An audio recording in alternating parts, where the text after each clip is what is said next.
них он ведет свою деятельность на татарском языке. Соответственно, он должен владеть на филологическом уровне языком, да, владеть практически всей информацией на родном языке. Это же и научная литература. То есть не просто ты там взял и что-то рассказал возле доски.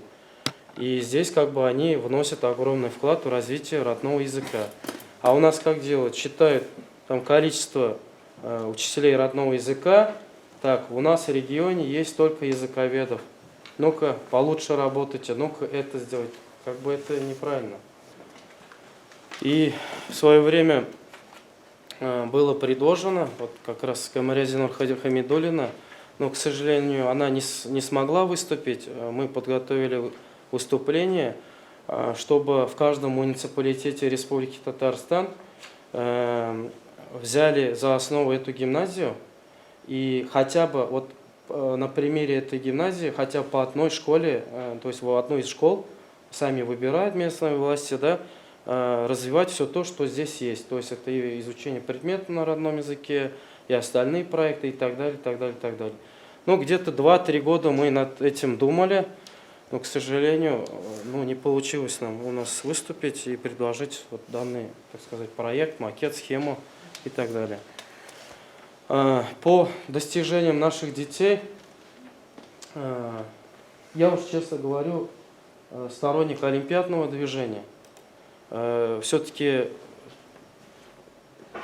наверное, человек не процесс, а результат.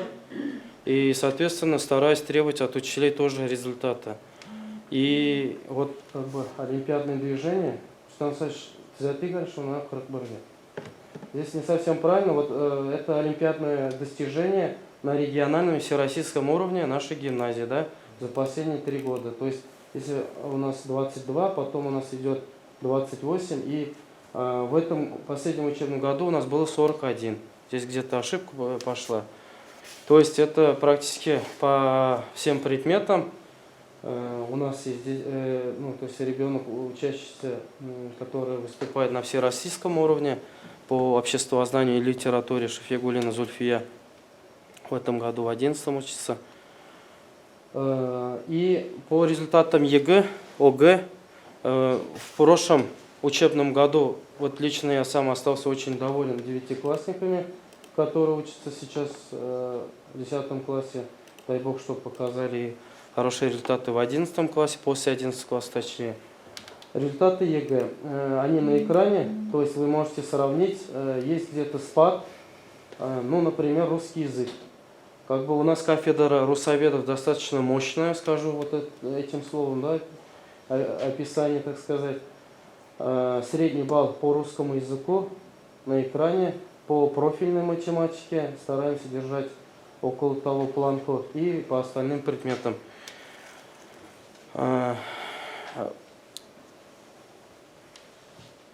Если мы сейчас рассматриваем наши результаты по ЕГЭ, наверное, здесь возникает вопрос, то есть ваши дети, обучаясь 9 лет, как они приходят на ЕГЭ и как они потом пишут, изучают или отвечают на вопрос, который задан на русском, да? Здесь, наверное, прям с корня нужно начинать, не только про нашу гимназию. То есть тот ребенок, который раскрывается, точнее, первые азы, основы получает на родном языке, он раскрывается лучше, чем ребенок, который получает образование не на родном языке. То есть здесь такой подход, и это доказано учеными. Честно говоря, в последнее время только начал сам лично обращать на это внимание. Если взять широкую массу наших детей, контингент детей, да, практически каждый из них, он такое ощущение, как будто они готовы выступить на сцене. Понимаете? Они так свободно общаются, у них достаточно, широкий кругозор, развитый интеллект и так далее, и так далее. И наши результаты, то есть мы же наряду со всеми школами в России сдаем, да, ЕГЭ, то есть и в Казани около 200 школ. Я думаю, у нас достаточно хорошие результаты по ЕГЭ. И выпускных классов у нас, например, в этом году 2 класса. Я думаю, что мы все-таки идем на правильном пути. результаты говорят сами за себя. И вот если опять вернуться к вот как бы научным исследованиям, первое это, конечно же, развитие ребенка. Ведь вся наша работа посвящена именно им на родном языке. Плюс ребенку выражаться на родном языке и воспринимать информацию на родном языке намного легче. Вы это сами прекрасно знаете. Потому что вот вы же сейчас ходите и общаетесь между собой также на вашем родном языке, даже вот взрослым удобнее так. Вы не думайте, что мы там против русского языка и вообще там ярые фанаты своей нации. Мы фанаты своей нации. Ну не... В хорошем смысле, конечно. Тут камера записывает, Александр Марсович. Нет, в слове фанатизм там ничего страшного нет. И в целом, как бы, когда ребенок воспитывается именно в таком контингенте, в такой атмосфере, дружелюбной, и везде у нас как бы есть вот, национальное такое, да, это, можно сказать, начинается с питания, потом у нас идет воспитание, различные мероприятия, личности, которые сюда приходят, профориентационная деятельность, которые с ними общаются, там, ученые, не знаю, артисты и так далее, писатели, все на родном языке. И как бы в целом, вот если даже по выпускам, да, гимназия уже существует около 30 лет, гимназия существует 30 лет, и наши выпускники, то есть начиная от Республики Татарстан, заканчивая там Россией, можно сказать, с такими масштабами, занимают достаточно хорошие позиции и являются там хорошими специалистами именно в своем направлении. То есть среди них есть и ученые, среди них есть и известные деятели, политологи, врачи, журналисты, артисты, спортсмены и так далее. То есть вот в целом вот так. Ну вот вкратце, наверное, так. И в свое время, когда еще не был директором этой гимназии, сейчас мы переходим ко второй теме. Мы были здесь на семинаре, вот учителя выступали как раз, да. Все было на татарском языке. Это был так семинар педсовет. Мы все послушали, потом начали задавать после каждого выступления вопросы. И один из вопросов прозвучал таким образом, что, наверное, вот как бы вот этот богатый опыт, да, его нужно передавать не только вот встретили делегации, вот все вам рассказали, вы уехали, может по дороге забудете, а может все будет нормально, чтобы выпустить какую-то методичку, пособие или так далее. И вот в прошлом или позапрошлом, Рустам Саевич, когда все началось? В прошлом году. Мы с некоторыми коллегами сели за круглый стол, пообсуждали и решили создать вот как бы онлайн-школу. Да? Рустам Саевич Кучабович? Это наша тема номер 2. У вас в программе это написано. Сейчас презентация выйдет. То есть на татарском называется, ну и вообще в целом официальное название Татарча онлайн мектеп, онлайн-школа на татарском языке. Сейчас я вам расскажу. Рустам Саевич, мен, наверное, гади силермін. То есть сіз подстраиваться и тырсызын, да? У нас как бы есть официальное выступление по онлайн-школе, но сегодня у нас так рабочая обстановка, тема, вопросы, ответы, поэтому я более приземленно все буду рассказывать. Значит, татарская онлайн-школа, да? В целом суть из чего состоит. Здесь у нас занимаются наши коллеги. Это как бы виртуальная или онлайн-школа, такая же школа, как гимназия, но, понятное дело, еще много чего предстоит нам сделать. В свое время мы с узким кругом лиц на добровольных началах начали работать именно по этому проекту. Вот Рустам Саевич одним из них был, Альна Равильевна была, да, решили создать некую такую платформу, где будут выкладываться видеоуроки, авторские видеоуроки наших учителей. То есть позиция, роль учителя здесь какова? Учитель, отойдя от своей основной работы, готовит, значит, план-конспект по выбранной теме, готовит презентацию. И потом у нас студия, если кому интересно, потом можем показать, ну прям так похвалиться уж, наверное, ну хвалиться нечем, но есть, так сказать, свой подход. И в нашей студии мы снимаем с профессиональным видеооператором уроки наших учителей. В основном они состоят из 7, там, 10, может быть 15 минут, то есть короткий такой материал. Учитель, например, математика 5-6 класс, дроби, объясняет эту тему возле доски. Мы закупили благодаря гранту неоновую доску, это, то есть, получается, прозрачная доска, да, и там они объясняют как бы темы. Ну, у каждого учителя свой подход. Мы с вами еще просмотрим несколько уроков. Значит, пока что в команде не весь коллектив, но в последующем мы планируем как бы развивать данный проект до 2025 года включительно и включить весь наш персонал. На сегодняшний день у нас отснято более 200 уроков по предметам алгебра, все на родном языке, коллеги, геометрия, информатика, физика у нас начало имеет, да, химия, биология, история, обществознание. Начали в этом году по родному языку, потому что самый большой запрос, как ни странно, по родному языку у нас практически по всем регионам спрашивают, где живут татары, где же уроки родного языка татарского. Что еще я забыл, Рустам Саевич, какие предметы? Коллегалар? Началка, окружающий мир и математика. Вот. И для началки родной язык. Вот с этого года также начали мы. Рустам Саевич, что они предмет Мархалда?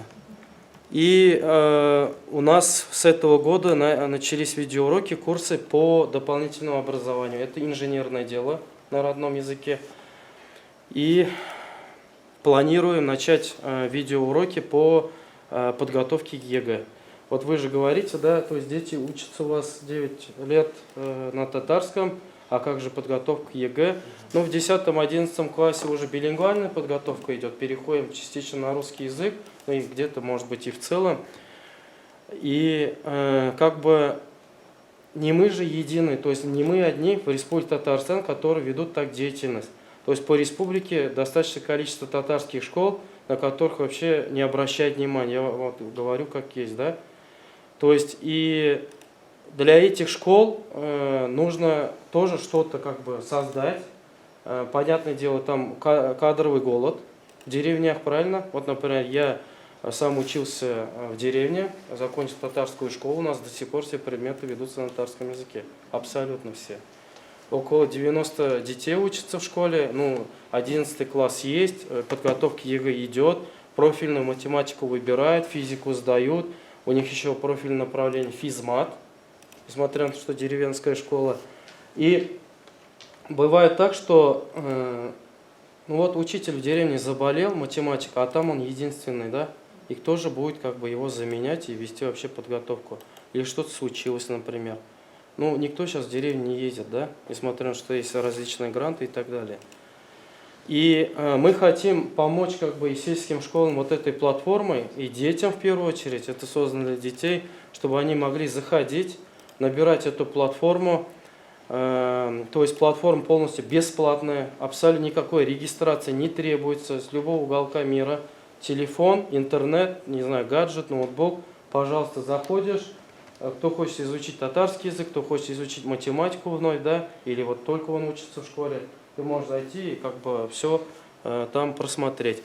Понятное дело, что не по всем темам у нас подготовлены уроки. Первый год работы мы что сделали? У нас было 8 месяцев впереди, да, мы решили, что на каждый месяц взять, потому что у учителей и так много работы, бюрократии и так далее, да, не будем скрывать. Много работы.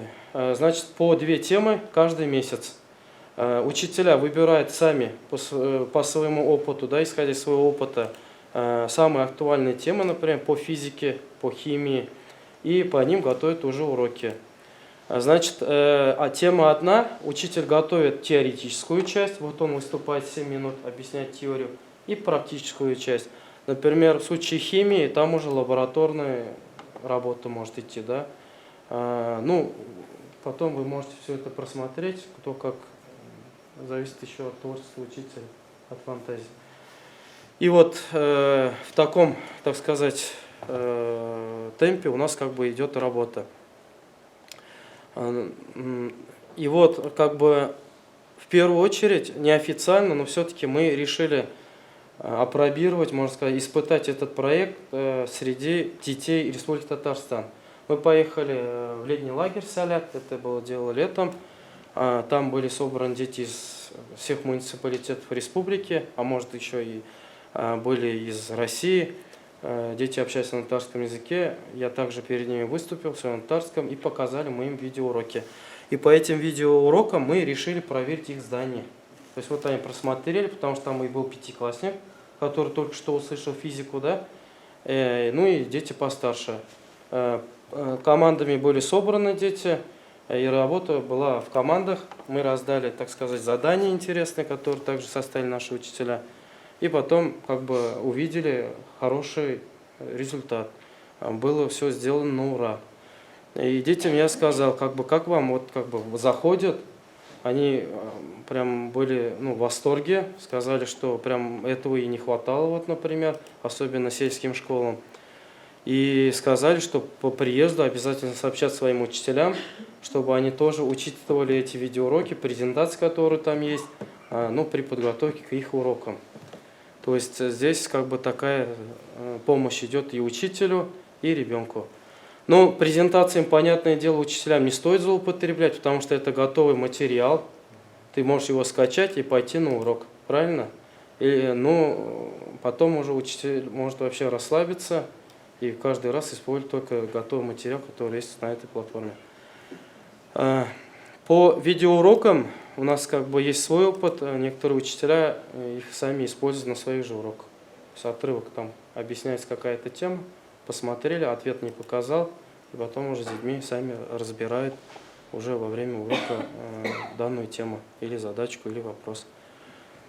Так, с технической стороны мы стараемся все сделать более удобно, комфортабельно, особенно детям.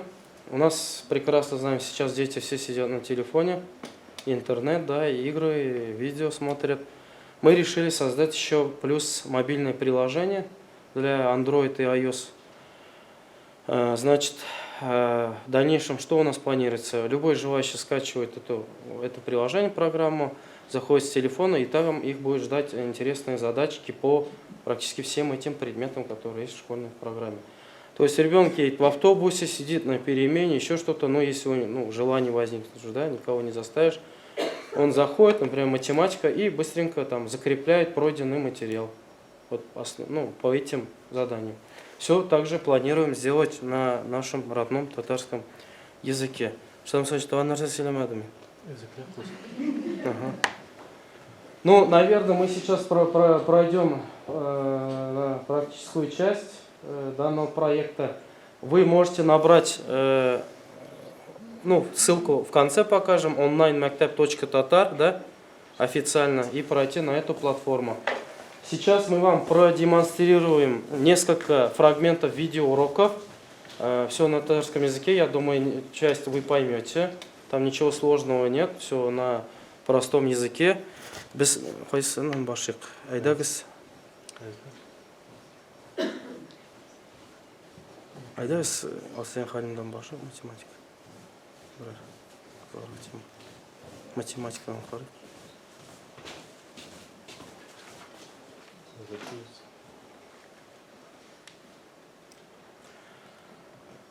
Анар сам инженерное дело күшек, химия практика на қарайық.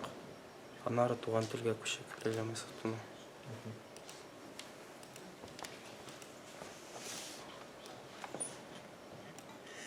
Пока техническая сторона у нас готовится, я расскажу. Значит, вы, наверное, зададитесь вопросом, столько работы, кто это все оплачивает. Все начиналось на добровольных, да? И я очень благодарен тем учителям, той команде, которые вот молодцы, восприняли эту информацию, никто не отказывался. Достаточно хорошая поддержка у нас со стороны учителей. Мы выиграли 2 гранта, когда уже как бы что-то начало появляться, продемонстрировали.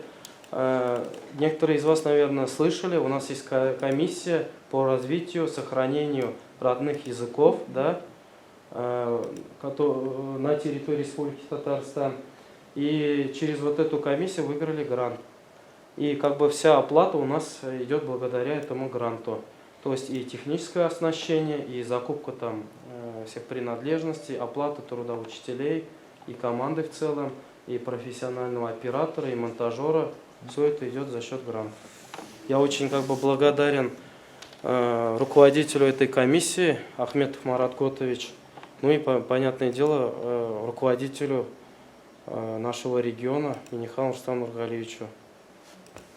То есть честно скажу, что был прямой разговор у нас. Просто позвонили по телефону, пригласили, сказали, рассказать попросили, что это вообще, из чего это будет состоять, что это нам даст республике, да.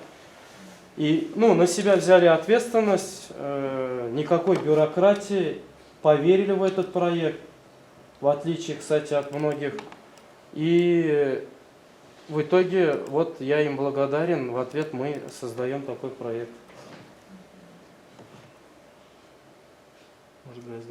С какого года начали? С прошлого года. Уже сняли? Один учебный год мы начали с ноября, ноябрь-декабрь, да, поработали летом в том числе. И вот второй сезон начали с сентября. Да.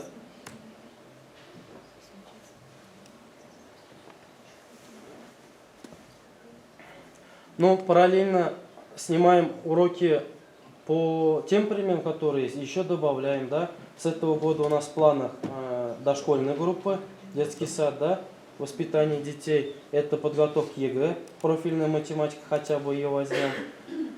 Инженерное дело доп. Образование у нас идет.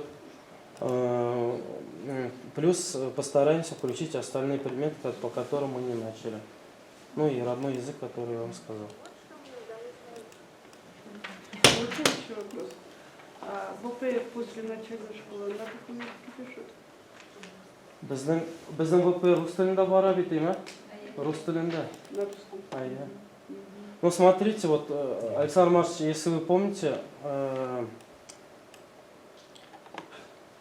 Ольга Ивановна рассказывала, да? У нас ведь по законодательству, как бы, мы имеем право, по сути, требовать, вот чисто, например, наша школа, чтобы нам КИМы переводили и по ЕГЭ в том числе. У нас дети, кстати, ОГЭ после 9 сдают на татарском. То есть для нас переводят КИМы на татарский язык, а после 9 они идут в школу, базы ОГЭ сдают на татарском, ЕГЭ уж на русском языке. Но мы имеем право требовать, чтобы КИМы были тоже на татарском. Нам контрольную работу не разрешили в прошлом году.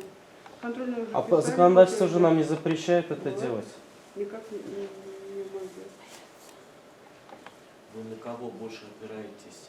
Кто вам больше помогает? Например, нам не разрешили там писать контрольную по чувашскому языку в прошлом году. Ничего себе. Вот. Да. А смысл? Нет. Не по смыслу. Из-за коронавируса уже отменили ОГЭ. После 9 класса только обязательно экзамены. Да. Русский, математика. А по выбору нужно было писать контрольные. А наши дети, некоторые, выбрали чувашский язык, хотели писать контрольную работу. Чувашский язык. По чувашскому языку. Не на чувашском языке, по чувашскому языку.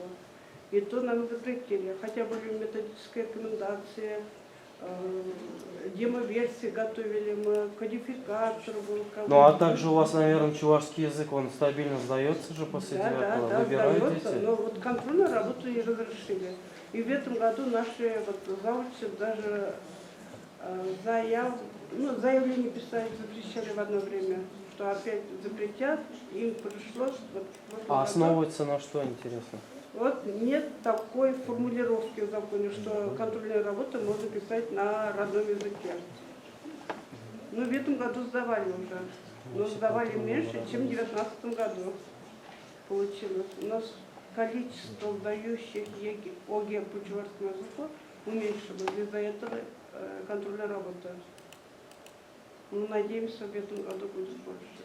А сколько человек у вас только для вашей гимназии переводят все КИМы или и Ну, сельские Александр школы тоже Марсович, могут? если есть желающие, подают заявку, да, и переводят также для них. Вот, например, в той школе, где вы учились, там 90 детей, они на татарском языке сдают Да, ОГЭ? да. То есть для них тоже переводится? Да. То есть А если желают на русском языке, можно... Но на русском языке, Ага. конечно, Мгм. не запрещается.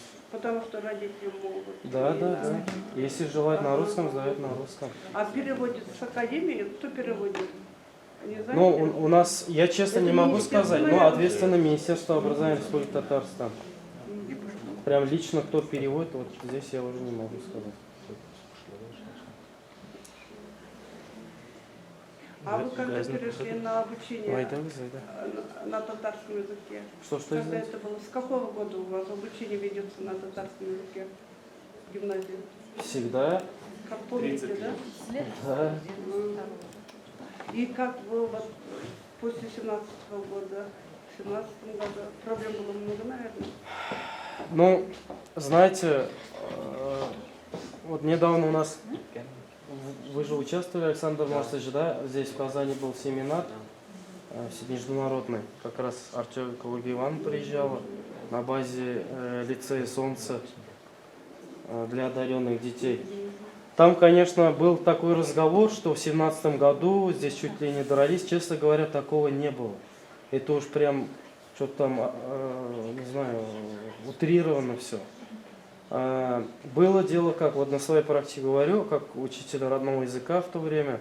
Ну вот, например, к нам в лицей, я тогда в лицее работал, приехал заместитель, тогда был генпрокурор Чайка в России, приехал заместитель его со своей делегацией вот туда, в лицей. А лицей находится в Иннополисе, то есть зачем как бы там родной язык, где собраны люди там с разных уголков мира, не только из России, люди, которые вообще даже не слышали слово татар или татарский язык, да, все равно же задаются вопросом, как все это дело обстоит, не заставляем ли мы там детей. И когда они пообщались с детьми, ну там не татарами, так сказать, да, другие нации, и когда увидели их результаты, они говорят, вот знаете, вот тут столько предметов, а я раскрылся по татарскому языку. Вот ни одна олимпиада не получается, а вот здесь почему-то получается. Или вот я сейчас поеду на это мероприятие, конференцию выступать, хотя я русский на татарском. И проверили документы, там, заявление, нашу программу в целом по внеурочке, по дообразованию, что мы еще делаем, ну, касающего родного языка. Все было нормально и никаких как бы негативных оценок не было. Приехали, уехали, все. Ничего не сказали, не убирайте, не сокращайте. Вот сколько часов есть, ведете дальше работу. Вот лично зам генерального прокурора. А то, что вот в некоторых местах, это, честно говоря, это просто из-за глупости и неграмотности тех людей, которые принимали проверку. То есть нужно же быть подкованным в юридических вопросах, аспектах. Так, коллеги, смотрим. Xayrli kun do'stlar. O'qish sonining 25% nishoni tashkil etadi. Yoki biz Tibetga kiramiz, unda yozilgan 30% tashlama. Uni nechik topirasiz? Bu ham tag'in bir ko'p savollarga biz sizning bilan javob topirga tirishamiz. Demak, darsimizning temasi protsent. Ham biz boshlaymiz. Uzoqlab suzib turmishi g'odiy misollar o'rnagida qarab turdik. Maktabda o'quv yili sheriklarga bo'linadi. Sizning o'ylaganingiz bormi? Ne uchun biz ularni sheriklar deb ataymiz? O'quv yilini 4 ulushga bo'lamiz. Har bir ulushni ayrim qarasak, ol o'quv yilining 4dan 1 ulushi. Demak, 4dan 1 vaqtlanma. Ham biz 4dan 1 vaqtlanmasini sherik deb ataymiz. Matematikada tag'in bir vaqtlanmaning ismi bor. Ham u protsent.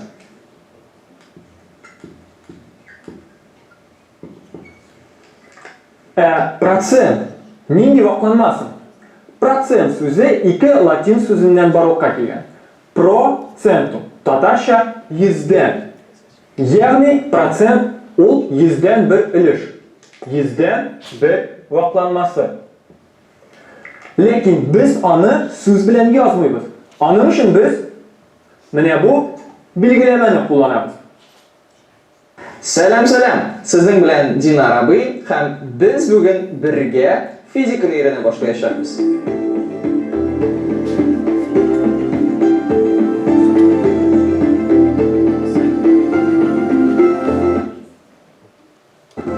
Kim aytadi? Fizika so'zi narsani anglatadi. Albatta, diriz javob berganlarga afarin. Fizika so'zi grekcha physis so'zidan olingan. Hamda tabiat deganni anglatadi. Demak, fizika tabiat turida fan.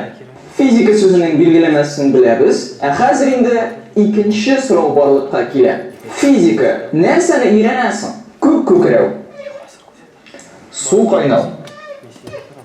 Buz iri. Jili suv. Hamda tosh suv bilan yashin suvi bular borasida ko'rinishlar. Tabiiy ko'rinishlardan qo'la ali fizik ko'rinishlarda bor. Aytamiz ularni sanab ketik. Mexanik, elektr, yoqilg'i, magnit, tovush, hamda жылылық.